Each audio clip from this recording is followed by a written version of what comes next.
Mesdames et messieurs, bonjour. C'est le bulletin d'information de Canal 22. Et dans l'actualité, le juge Saad Mabrouk a démissionné hier lundi de la présidence du syndicat national des magistrats. C'est ce qu'annonce ce dernier dans un communiqué. Les raisons de ce retrait avant la fin du mandat n'ont pas été évoquées. La démission de Saad Mabrouk a été présentée lors d'une réunion extraordinaire du bureau exécutif du syndicat.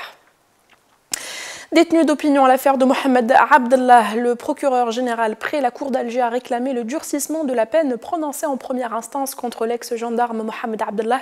Le verdict a été mis en délibéré pour le 25 septembre. C'est ce qu'indique un membre de son collectif de défense Zakaria Belharash, rappelant que Mohamed Abdellah avait été condamné par le tribunal criminel de Dar el-Baïda à une peine de 3 ans de prison ferme. Mohamed Abdellah, l'ex-adjudant-chef de la gendarmerie nationale, a été arrêté par les autorités espagnoles en août 2021 et expulsé vers l'Algérie en vertu d'un mandat d'arrêt international lancé contre lui par les autorités algériennes.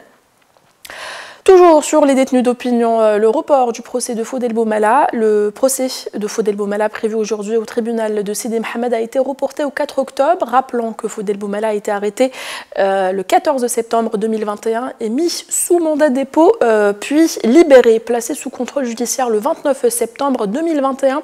Il est accusé, entre autres, de porter atteinte à l'unité nationale.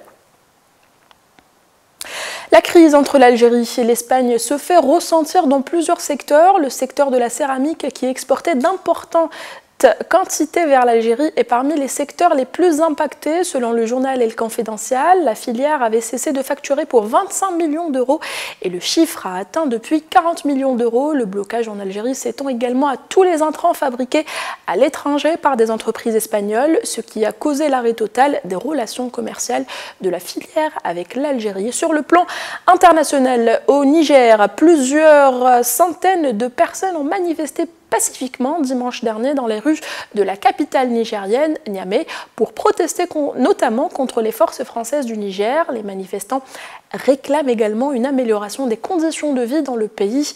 Rappelons que 3000 militaires français sont toujours déployés dans le Sahel et notamment au Niger, l'un des principaux alliés de Paris après leur retrait total du Mali. C'était l'essentiel de l'actualité de ce mardi. Merci de nous avoir suivis. Au revoir.